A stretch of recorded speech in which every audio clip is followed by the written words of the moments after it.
Bienvenue dans ce podcast dans lequel on va parler des coachings, de comment améliorer notre technique de coaching, des conseils, outils, toutes des choses que j'ai appris dans ces 6 ans d'entrepreneuriat et en étant coach. Ici, je vais te parler aussi un peu des arrière-scènes de mon entreprise, de mon business et de ma formation pour devenir coach. Donc, si tu cherches à apprendre encore mieux à être coach et donner encore plus de résultats à tes clients, tu es au bon endroit. Quand tu es épuisé dans ton business et dans la vie en général, le mois d'octobre vient de se terminer. Hier, c'était Halloween. Donc, j'enregistre le podcast le 1er novembre. Et wow, ce mois d'octobre, je ne sais pas pour vous, mais pour moi, il se sont passées tellement de choses. C'était un mois hyper riche en plein de choses. J'ai vécu des premières expériences. Déjà, c'est le premier Halloween que je vis parce que en Italie, on ne célèbre pas vraiment ça. Ici, en Angleterre, ils sont beaucoup plus, enthousiastes par rapport à ces fêtes. Et c'était beau de voir tous les arbres qui perdaient les feuilles, l'automne, les maisons décorées. J'ai préparé des cookies super simples pour les enfants qui sont venus à la maison le 31 et ils étaient tellement contents d'avoir des cookies qui sortaient du four. Vous le savez jamais que je vais leur donner des bonbons industriels et plein de trucs dégueulasses dedans. Et je suis allée voir Hocus Pocus Orchestra, que c'était extraordinaire. J'ai fait des décorations. J'ai fait tellement de choses avec les courges. On est allé chercher les courges. C'était super sympa. Je ne sais pas si vous avez vu mon Instagram, des veloutés, des pumpkin spice. Je me suis vraiment amusée. J'ai utilisé beaucoup ma créativité. Et en même temps, j'étais hyper fatiguée à la fin du mois.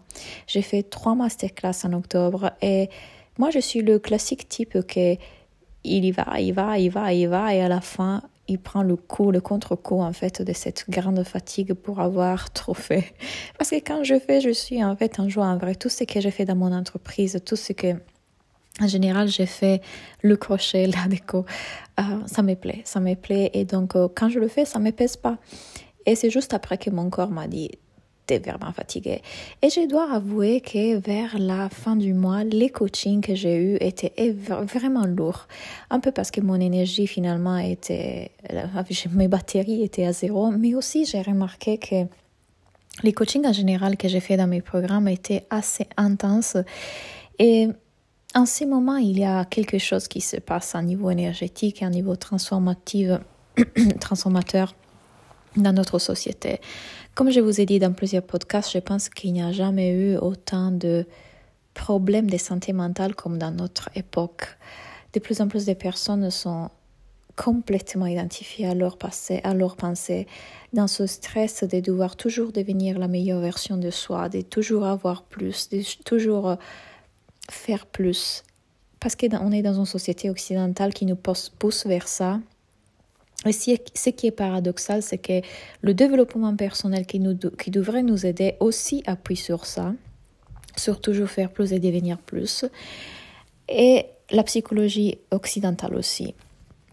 Donc finalement, ceux qui vont vers cette recherche de pouvoir aller mieux mentalement, émotionnellement, se terminent dans une bulle qui ne fait que les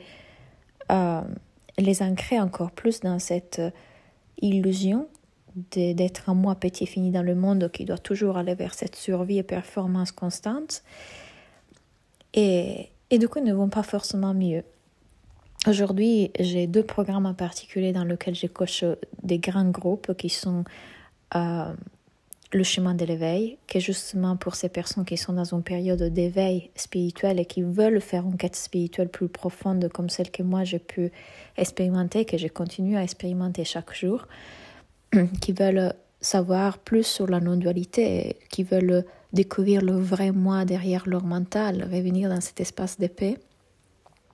Et puis le chemin du cœur dans mon autre programme sur l'amour qui est pour les personnes pour lesquelles l'éveil passe par la relation, dans le sens qu'ils vivent des doutes dans leur couple et ces doutes sont tellement lourdes. Et c'est une guérison, en fait. C'est une invitation à une guérison, comme toujours. Et dans les 2 groupes, je vois à quel point de plus en plus de personnes étaient vraiment dans leur tête récemment.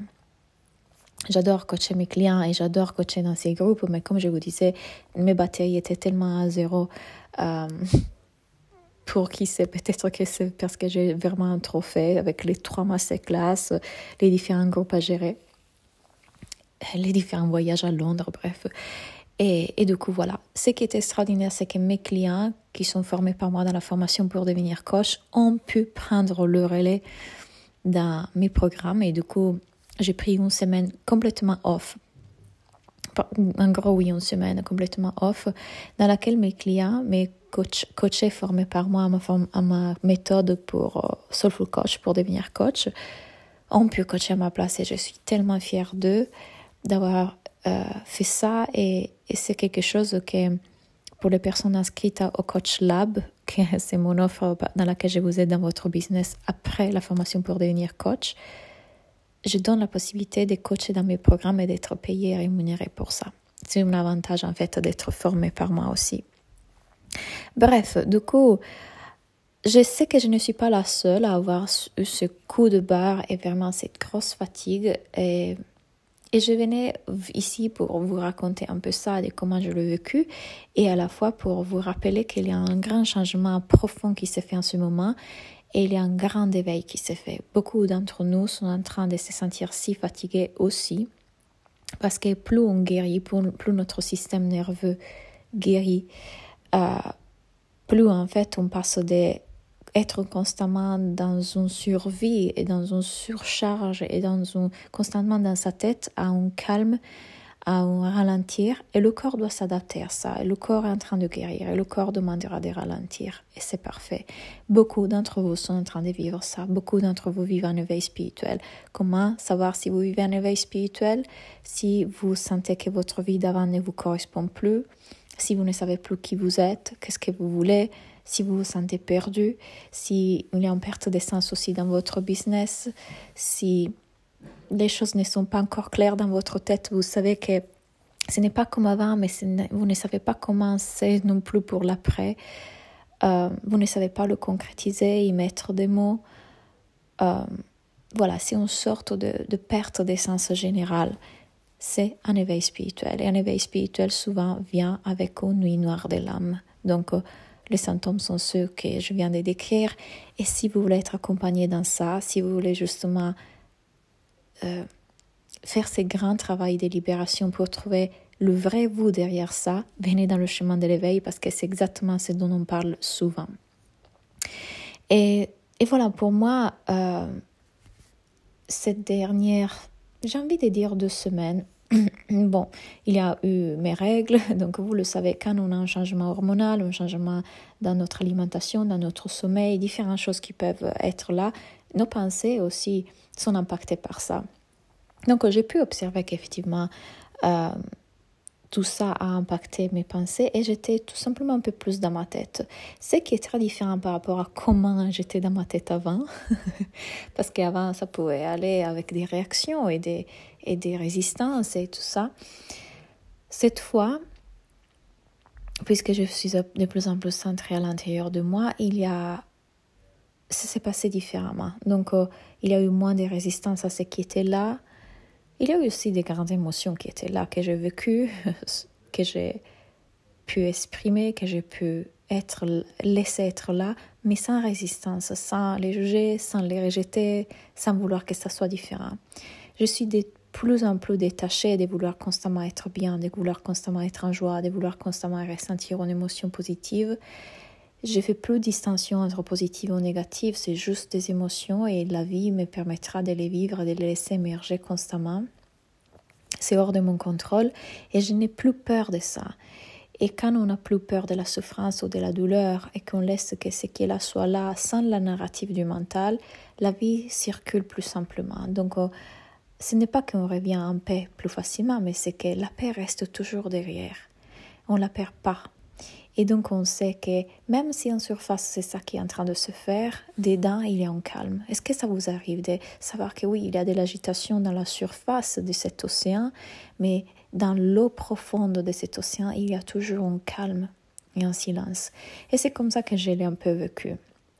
J'ai oublié des rendez-vous, j'étais vraiment dans des conditions un peu extrêmes.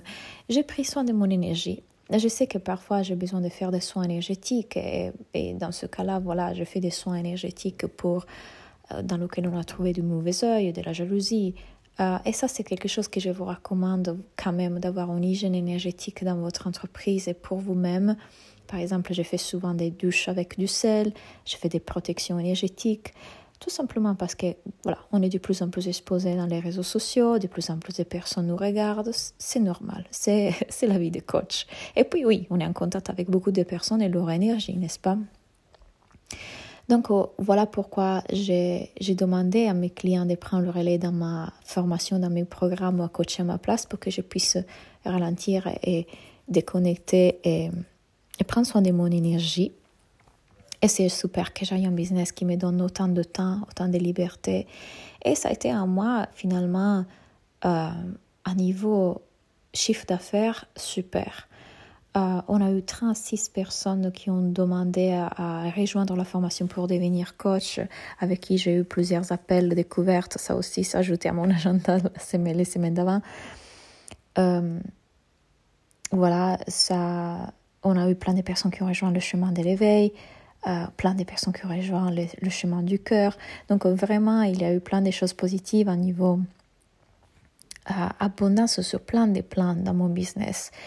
Je suis vraiment reconnaissante d'avoir des clientes si extraordinaires avec qui j'adore être en contact et je vous souhaite la même chose. Je vous souhaite vraiment de vivre un business qui vous permette d'avoir le temps, d'avoir l'argent, d'avoir la liberté, d'avoir des clients avec qui vous aimez connecter. Mais surtout, je vous souhaite de reconnaître qu'aucune de ces choses-là sont la source de notre bonheur, sont la source de notre bien-être. Qu'elles soient là ou pas, c'est complètement OK.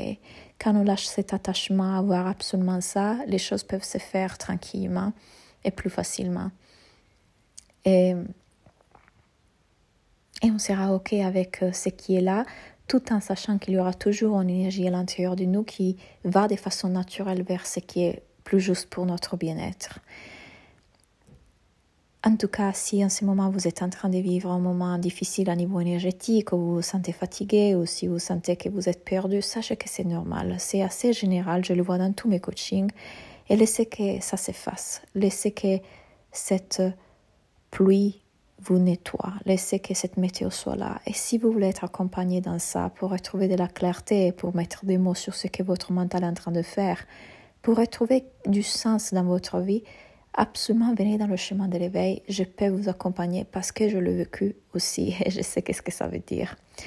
Je vous souhaite en tout cas une merveilleuse journée ou soirée. Merci pour avoir écouté ce podcast et à le prochain. Bye!